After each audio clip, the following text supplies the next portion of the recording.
Hey there, Detroit sports fanatics. I'm Taylor Phillips, and welcome to Taylor's Detroit Sports on Spreaker.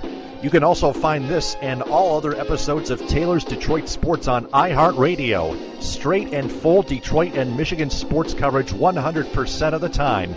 If you have any opinions on everything that's going on in the Detroit sports world, call in or send a text message live on the show at 231-429-3668. Also, you can add me on Facebook as Taylor Phillips, online at facebook.com/TaylorGatorPhillips14. Like my Facebook page, Taylor Phillips's Detroit Sports page. Join my Facebook group, Taylor Phillips's Detroit Sports Group. And follow me on Twitter at DT2Phillips with 2 L's.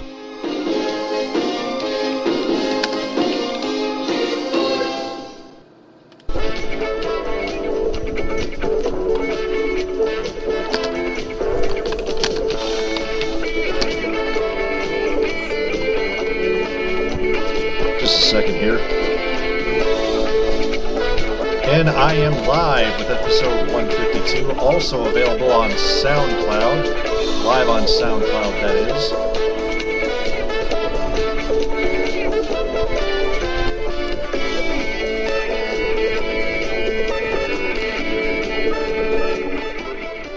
is. Tonight I'm going to talk about the Red Wings suffering a 3-2 overtime loss in Game 4. And the Tigers notwithstanding cold temperatures and always losing in cold temperatures.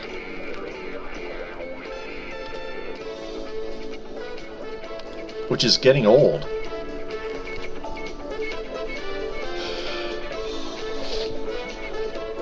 So both the Red Wings and Tigers are facing big issues here.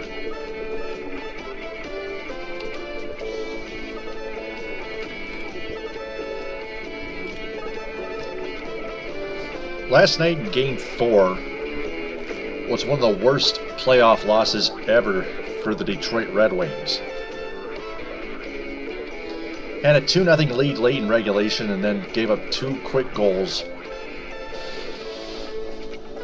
First one by Tyler Johnson, and then one by Andre Palat to force overtime, tied at 2. The Wings had a 2-1 series lead, and they had the series on, and they had Game 4 and maybe the series under control, but to allow the Lightning to tie it that quickly late it. With less than 6 minutes left. I know the Lightning are the better team in this series projectedly, but to lead 2-1 in the series and 2-0 late in regulation and until late in regulation and quickly blow it.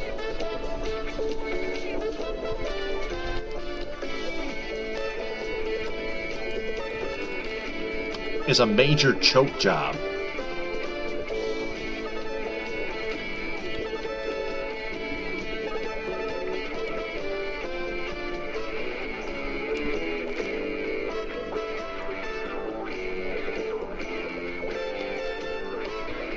And then, well, as a major choke job in progress, and then for and then for them to allow a 3-on-1 break with Kyle Quincy still having a chance to make a defensive play.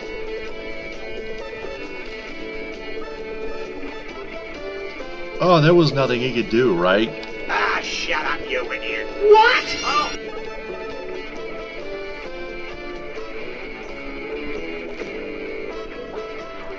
Kyle Quincy could have broke up a pass, and then he would have stopped, would have blocked the shot that went in off Tyler Johnson's stick. Tyler Johnson with his second goal of the game, ending Game 4 in overtime. in a 3-2 win in Detroit.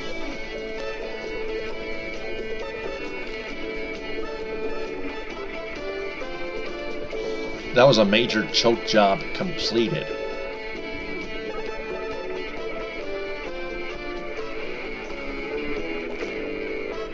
Their defense is still atrocious, even after getting Marek Zizlitsky in a trade.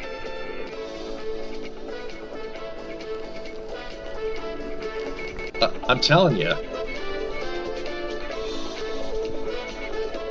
they still have Jonathan Ericsson out there, who didn't guard Andre Palat, who tied the game.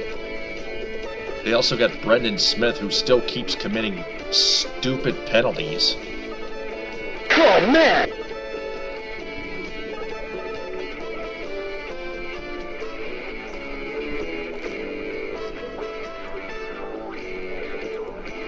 I mean, what else is there?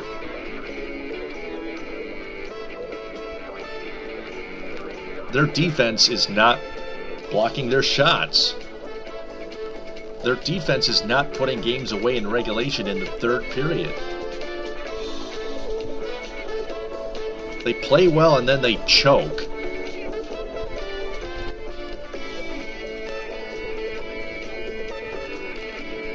Is that how you play in the playoffs? No.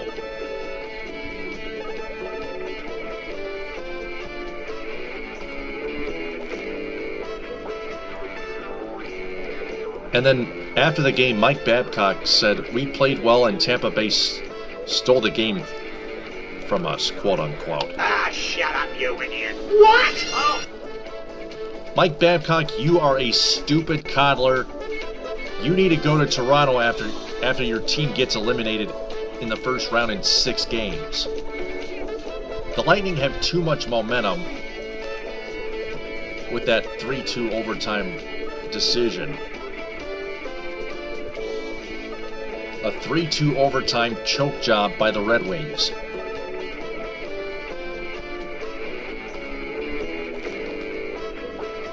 This series is now a lock for the Lightning to win in 6 games.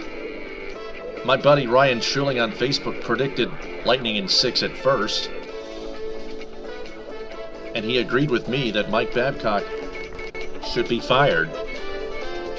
He told me I may just get my wish.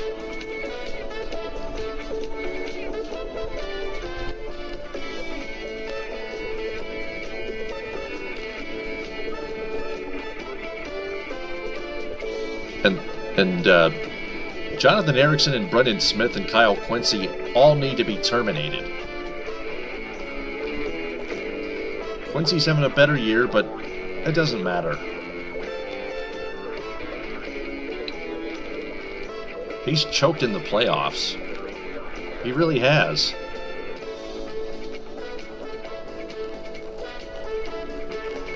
That was a Bush League giveaway. A Bush League game giveaway by the Red Wings. Those defensemen who play for this team spit in the Red Wings franchise face.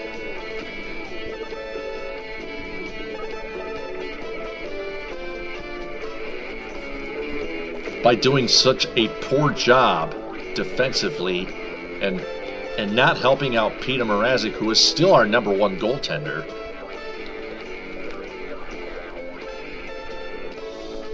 Ben Bishop at the other end, give him credit.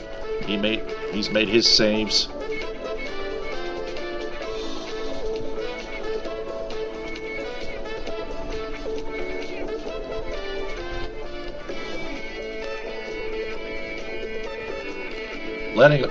He let in a fluky goal in Game 4 last touched by Joachim Andersen.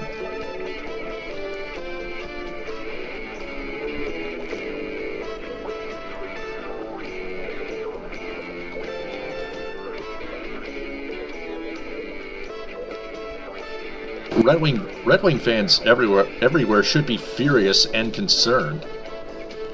I was still furious after I woke up earlier today. I kept throwing fits in Cadillac at Walmart. I kept driving recklessly without getting caught.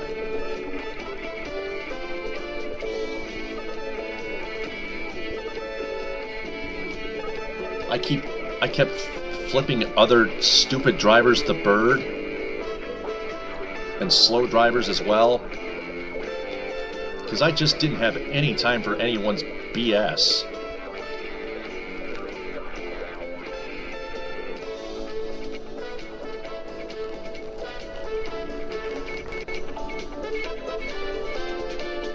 I most certainly don't have any more time for Mike Babcock's crap.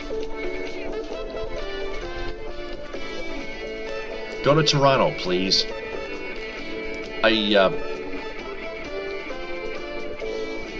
I'm looking forward to the off-season already, and I wrote a blog a bit earlier tonight, headlining, "The Wings desperately need someone better to coach them, but who?" I'll read it out loud to you. Every time the Red Wings lose a game because their defense is doing a terrible job, fans criticize them because they know their defense is bad. And yet Mike Babcock, the current head coach of the Detroit Red Wings, lately has been coddling all of his players during his post-game interviews regardless of what goes on. And it's been going on the past 6 seasons now only because some of the players on the Red Wings roster are young. They're young, right? Ah, shut up, you idiot. What? Oh. They're still young. Ah, shut up, you idiot. What? Oh. They're always young to you people. That's not what I want to hear. What's your problem there, pal? Can't a guy get a bit of sleep? Don't bug me. You take Game 4 of the 2015 Eastern Conference quarterfinals in the Stanley Cup playoffs, for example. Mike Babcock said, "We played a great game, and the Lightning, stole it from us." Quote unquote. I mean, that is something a Little League or high school coach would normally say to his team. However, this is the NHL, which is a men's league by the words of General Manager Ken Holland, and I referred to that as a league where players themselves have to take more criticism instead of being coddled and defended like Little League players. They're real men, and they need to take more criticism like men. Yet Babcock keeps coddling and defending them constantly, and that's unacceptable. Luckily, he is already in the last season of his contract and may leave to be the next head coach of the Toronto Maple Leafs. So who do the Wings need as their next head coach? Can it be Jeff Blashill of the AHL's Grand Rapids Griffins, the affiliate of the Wings? Well, he's okay overall, except he's more of an AHL head coach and has no experience whatsoever being any kind of coach in the National Hockey League. Ken Hitchcock, he had won a Stanley Cup with the Dallas Stars in 1999. John Tortorella, despite what all the trolls say about him, he's won a Stanley Cup with the Tampa Bay Lightning in 2004 and is still a great player critic after all those years. Great team critic, too. Bob Hartley won the Cup with the Colorado Avalanche in 2001 and is still an NHL head coach, currently with the Calgary Flames. Many to choose from, but the Babcock era must end, and now. The Wings still won't make it past the first round of the Stanley Cup playoffs without taking criticism during each game and learning from it. That's how it's learned in the National Hockey League. That's how it's learned in a men's league. And they won't make it past the first round with Mike Babcock. Babcock used to be a great coach, but those players are no longer young, and all he does is keep coddling them like they're still young, and we're sick of it. Also, get rid of the players that play fundamentally poorly.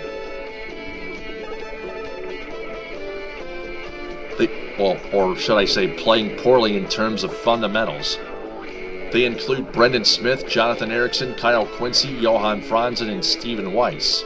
terminate their contracts and release them. They show no respect to what used to be such a winning franchise in the Detroit Red Wings, but is now tarnished by the Stanley Cup loss in 2009 and young players not learning or developing. It's time for change. End of blog. So, I'm going to get out my phone. I'll be right back.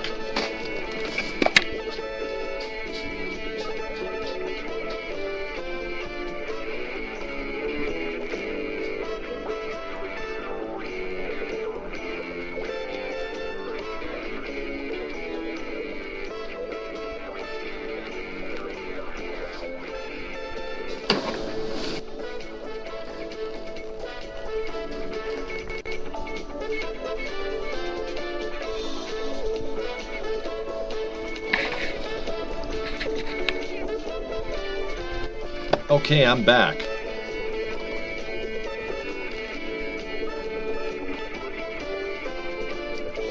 So I want you all to call in or text at 231-429-3668. And I want you to tell me who the next head coach should be for the Detroit Red Wings. That's 231-429-3668.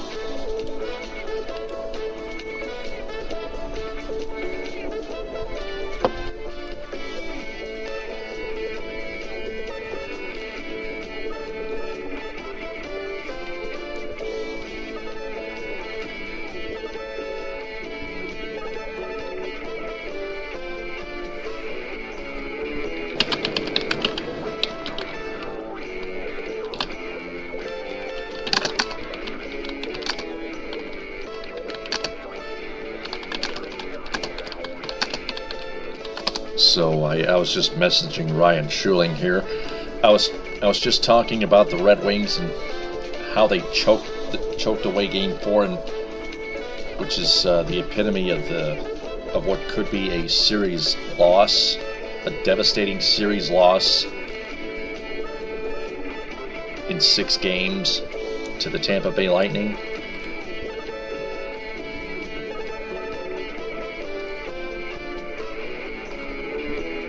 And who their head coach should be.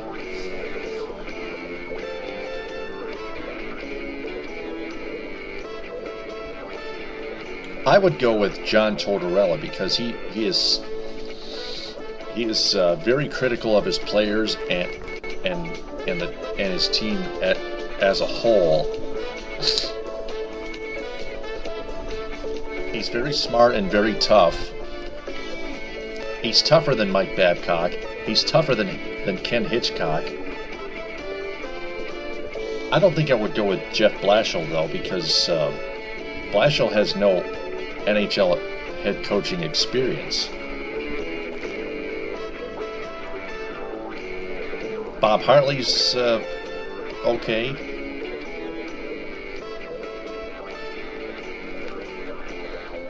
Bob Hartley's a good coach.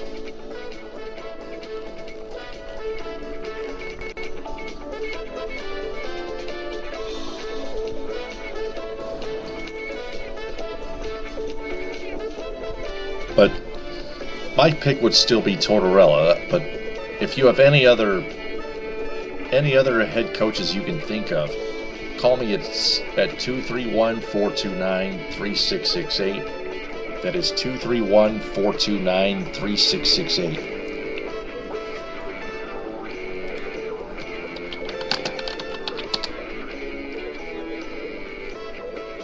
I am live on Spreaker with episode 152 of Taylor's Detroit Sports. Also live on iHeartRadio and SoundCloud. Look me up on SoundCloud, Taylor Phillips Sports in parentheses. And Taylor's Detroit Sports on iHeartRadio.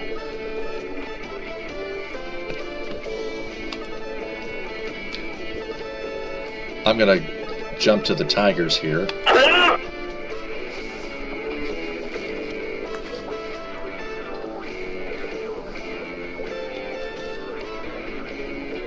Tigers took a 13-1 pounding tonight.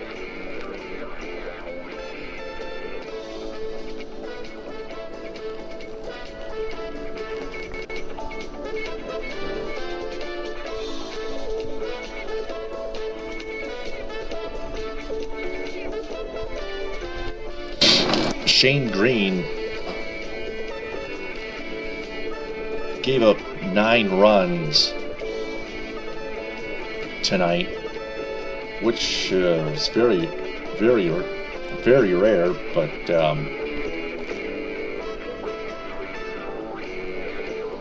it's like that's the second blowout loss the Tigers have suffered this season, both in cold weather.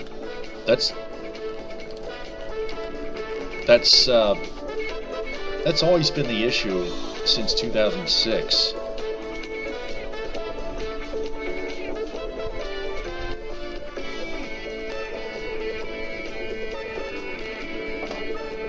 When the Tigers reached the World Series and choked it away in 5 games to the St. Louis Cardinals, they couldn't stand cold weather, mostly because one of my group mates in the Detroit Sports Rag group on Facebook, the Detroit Sports Rag, all in one word, Stanley Maluski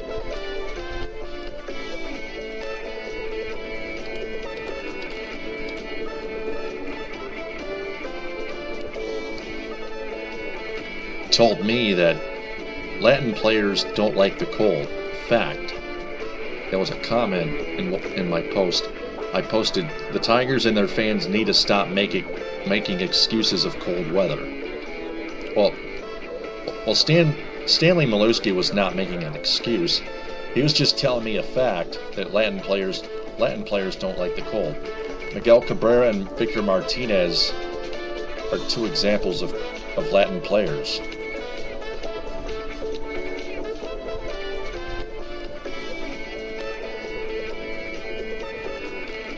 That's their weakness, but in Major League Baseball,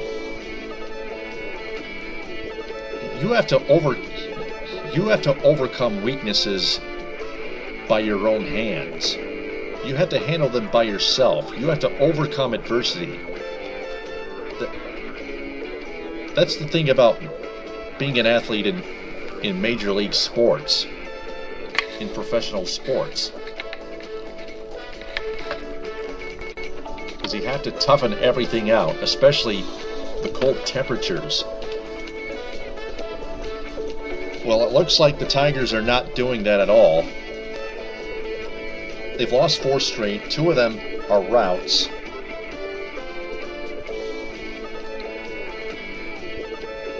And if they reach the World Series in late October and it gets cold, they're going to choke again because of the cold temperatures.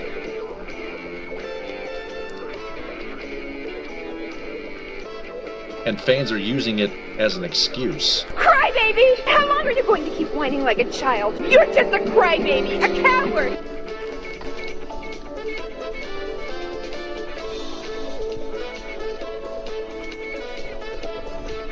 Come on, fans, knock it off.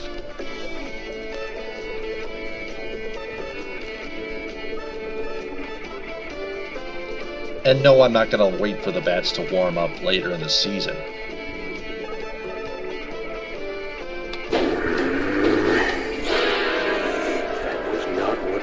To hear. Shut up, you idiot. What? Oh.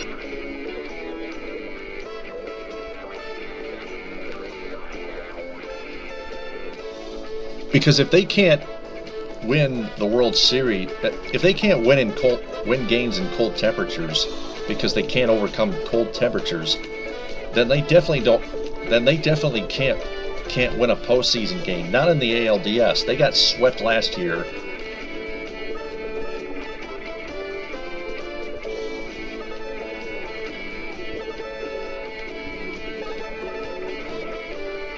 by the Orioles, and it wasn't that chilly out. It was still over 40 degrees.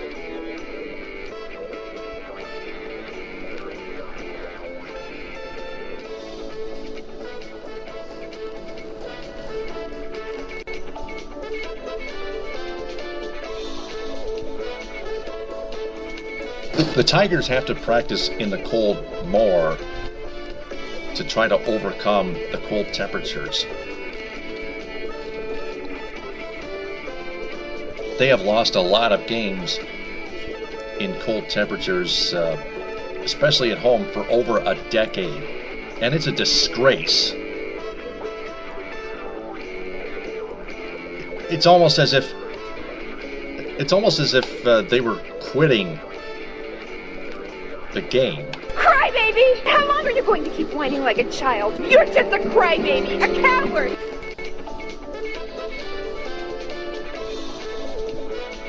That's like spitting in the face of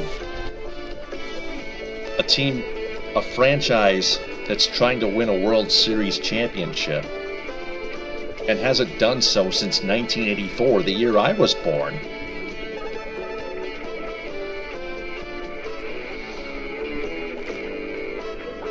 And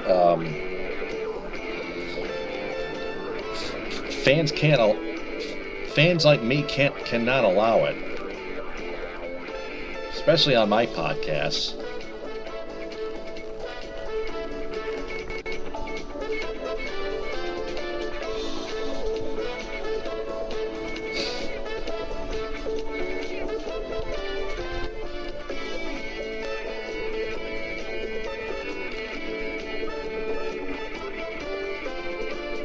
The Tigers are a good team, but only in warm weather.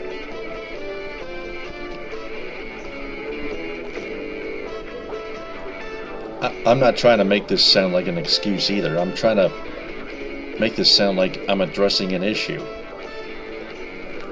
And it needs to be fixed.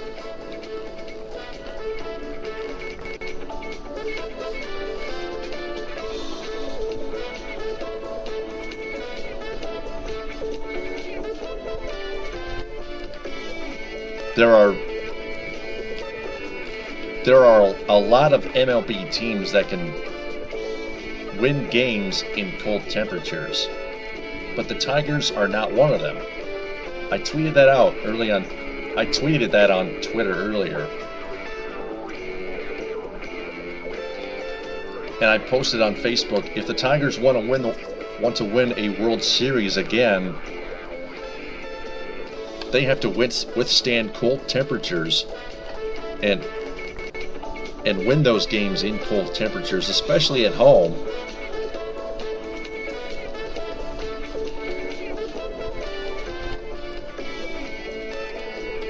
Otherwise, they're just going to have the same darn problem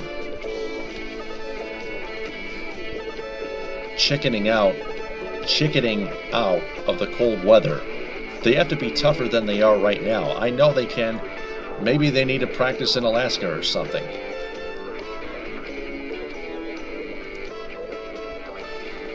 Outdoors.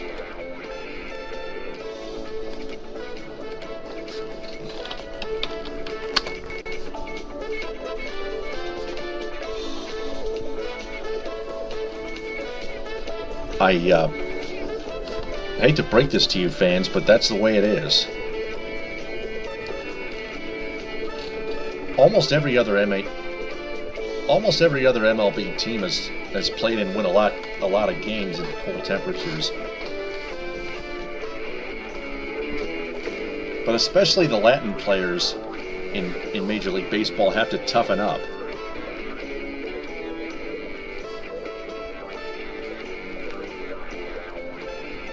That's what I commented on my own post in a conversation with Stanley Maluski on in the Detroit Sports Rag group. Jeff Moss is the head admin of the group Detroit Sports Rag, all in one word, because He is the chief editor of the Detroit Sports Rag itself. You can follow Jeff Moss on Twitter at JeffMossDSR.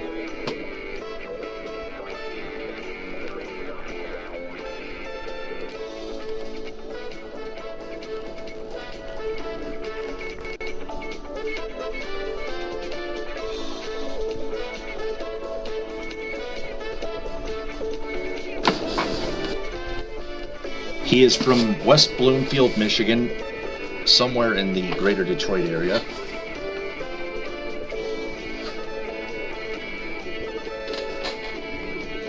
He addresses all the issues in Detroit sports, especially the Tigers and the Red Wings and the Lions, who he kept hashtagging have not won. Who still haven't won a playoff game in 57 years.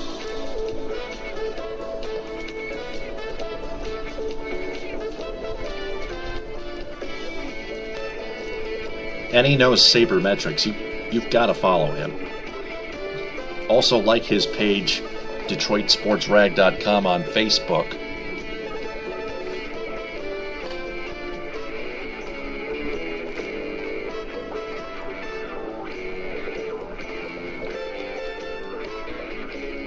And find out what he's saying.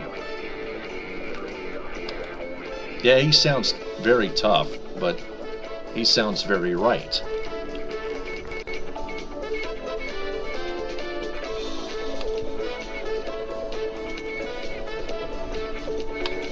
So I wanted to broadcast this podcast of episode 152 of Taylor's Detroit Sports right here on Spreaker and iHeartRadio and SoundCloud. Just to address those issues, and I'd like to take a little bit of time to thank all of you for listening and downloading it, if you did.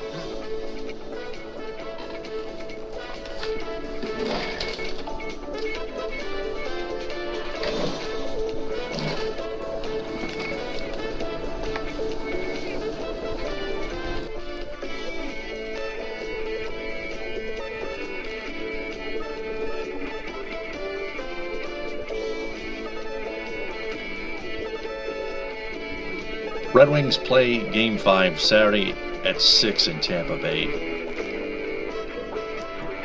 I used to think it was Saturday at 3. That's tomorrow now, but it's tomorrow at 6.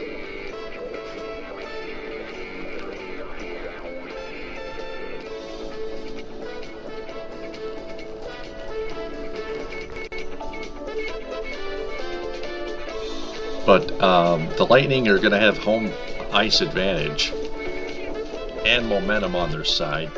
I predict Lightning 4, Red Wings 1, just to make it a fair prediction. And then Lightning 3, Red Wings 2 in Game 6.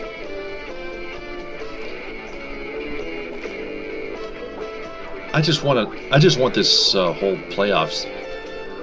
I just want the Red Wings season to be over with now. I don't think they'll make it past the first round. So that concludes episode 152. Well, that about wraps it up for now.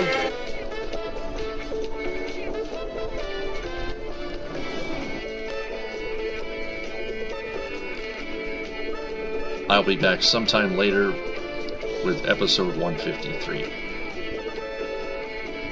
TTFN, ta-ta for now.